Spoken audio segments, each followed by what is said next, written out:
I was the evil cyborg Terminator. It's the ultimate badass. James Cameron, he's a visionary, and he was just going, you know, we're making film history here. Did you get it? Because that hurt my balls. Wow, look at that. There he goes. It's the Terminator.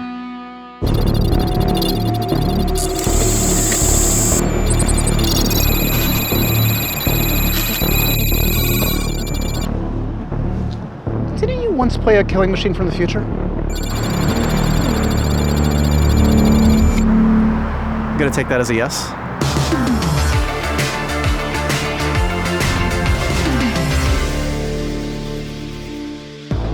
Elysian Park, a beautiful spot in Los Angeles. Great views of downtown, a spot for a picnic perhaps. But for Sarah Connor, this is the nightmare scene of Judgment Day. You may remember this place drenched in horrific flames in the opening moments of the 1991 James Cameron film, Terminator 2: Judgment Day.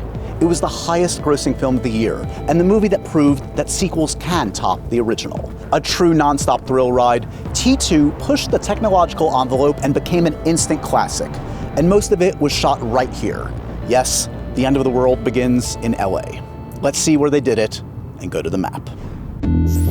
Arnold Schwarzenegger's big entrance in T2 was shot at a biker bar in Lakeview Terrace. Ironically, that bar, the Corral, is now a library, not the best spot for a Terminator to hang. Over at the Santa Monica Place Mall, the T-1000 trailed John Connor and tangled with the T-800 before embarking on a memorable chase. Some of T2 ventured outside of LA, including Cyberdyne's headquarters, located in Fremont outside of San Jose. And of course, there was the big finale at the Kaiser Steel plant. Back then, this Fontana, California location was abandoned. Now it's the site of the California Speedway. But it was at the modest home of John Connor in Canoga Park where the T-1000's epic hunt truly began. And that's where I'm meeting the man behind the liquid metal, Robert Patrick. Canoga Park, typical suburban neighborhood in Los Angeles, but I'm here with the man of the hour, the T-1000 himself, Robert Patrick. What's it like to be back here, man? Josh, I gotta tell you what, it's kind of spooky. What do you remember specifically about shooting the scene where you interact with the parents here? Was this early in the shoot? I remember the drive-up was pretty crucial. It's a static shot, low angle. The car drives in with a "To Protect and Serve" logo, boom. Mm-hmm. And then the door swang open. I get out, look around, kind of reintroducing me to the audience, and then strolled in to go and knock on the door. What was in my mind, Josh, was making sure that I wanted to be human, but not too human. Right. I wanted to be a little off. It's hard to pinpoint what's off, but you can tell in the scene something is off with this guy. Something's odd about this guy. And what a way to be introduced to the world as, you know, the evil cyborg Terminator. You know, I mean, it's the ultimate badass. What do you remember about the audition for the T-1000? I remember I was a struggling actor in Hollywood. My wife and I living at the Hollywood Tower. And I remember I getting a call from my agent saying, they need you to create this intense presence. It's this film, Terminator 2. James Cameron, he's a visionary. Are you familiar with the film? And I said, yes. And they said, why don't you go into this room with Steve Quayle, who's the director, and he shot footage of me doing it. And they kept throwing things at me like he's sense-aware. So I started slowing everything down, and I kneeled down and felt the floor and kind of looked around, and I started making everything in slow motion. And my instincts were correct. And I think at one point I finally had Steve put the camera behind me, and I snapped a look back at him, real intense. And that kind of startled him, and that supposedly is what made Jim kind of go, wow, this guy's interesting. He's got something going on. When I think of T2, I think of your performance, but I also think of some epic action scenes. Oh, yeah. Let's go see where some of them were filmed, okay? Oh, really? We're going to say goodbye to this house? Yeah, because there's a lot more to see, Robert. Yeah, there is a lot more to see. You're right. Well, let's just take it in for a second.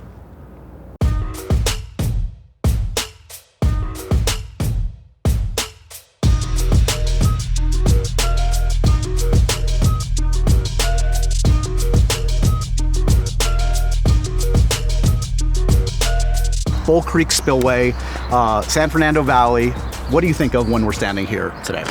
This is where my semi-truck goes right through the wall, right, into the wash, right, in the pursuit of John Connor, who we saw the house earlier. Right. Arnold's got the Harley. He's coming around here. He comes right through. Here. He comes right through here. Yep. Interesting to think about. You know, it's 30 years ago. the pursuit of the T-1000, and then how that related to the vehicle. Yeah.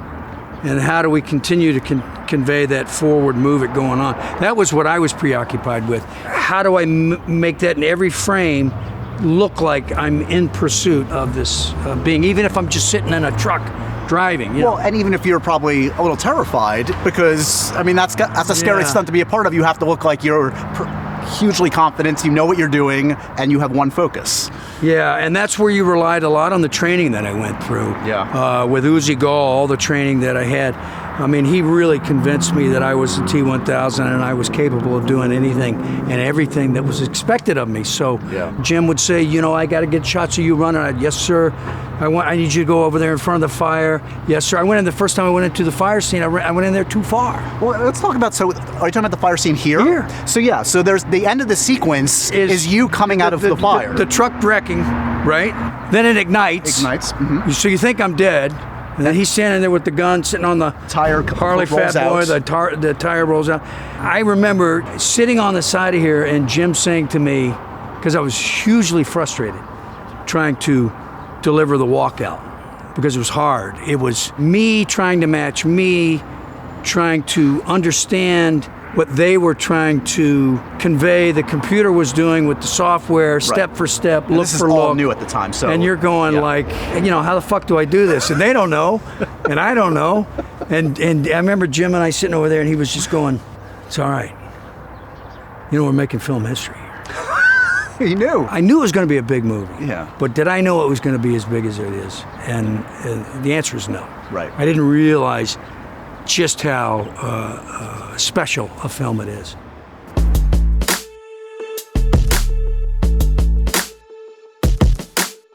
So the truck was there, and it came in there. None of these were here.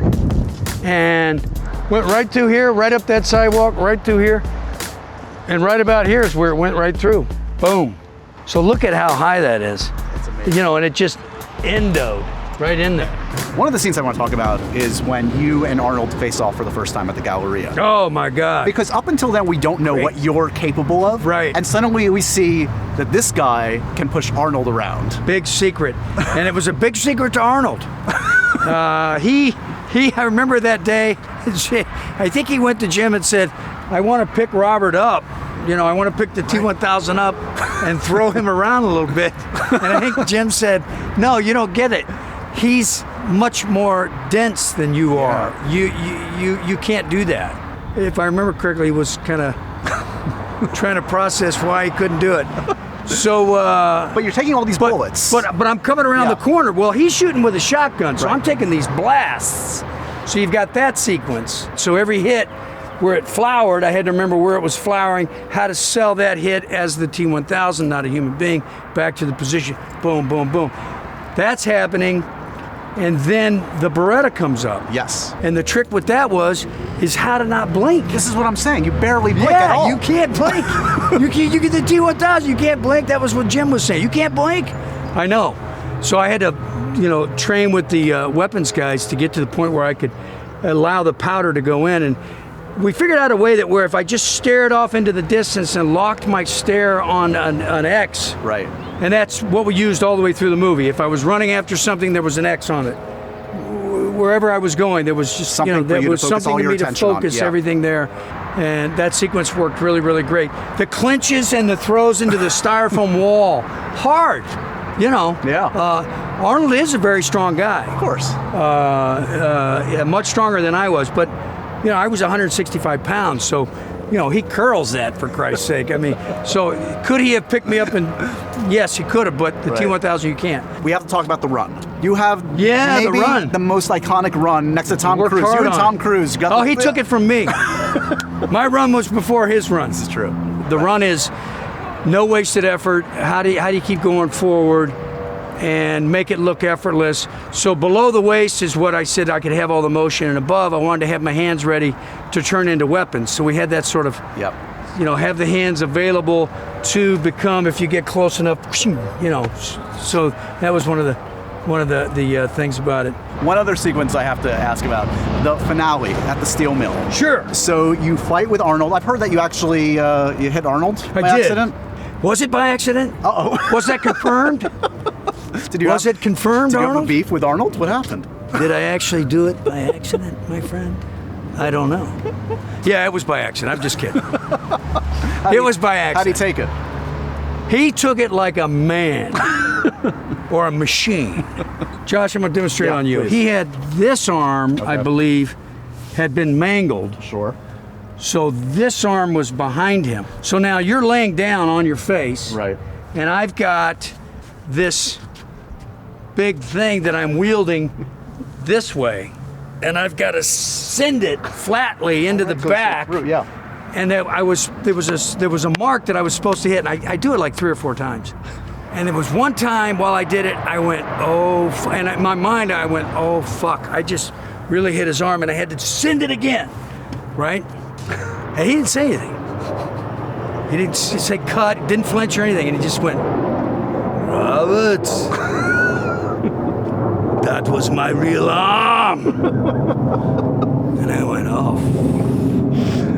This is not good. What do you remember about the summer when T2 came out? It took over. It was a phenomenon. It was the biggest movie of the year. Unbelievable. And no one can prepare you for that. I remember being down in South Africa, going to see some penguins. And I mean, I'm at the southernmost part of the world. And I'm thinking, there's no way in hell, you know. And the guy gives me the tickets, and he looks at me. And he says, you're that guy from the Terminator 2 movie. And I went, I am. It blows your mind. It's amazing. Yeah. Well, And it all started right here at this little creek. if there's any doubt in your amazing acting ability, just look at the guy that we're talking to today, who's a consummate gentleman with great stories and the antithesis of the T-1000. Yeah, he was stoic. I'm glad I saw the individual. the real Robert Patrick today, Well, not the T-1000. thanks, He's man. probably less fun to hang out with, the T-1000. Yeah, well, yeah, the T-1000 is not a lot of fun to hang out with. He doesn't do much except stare. No. And what can you do with that?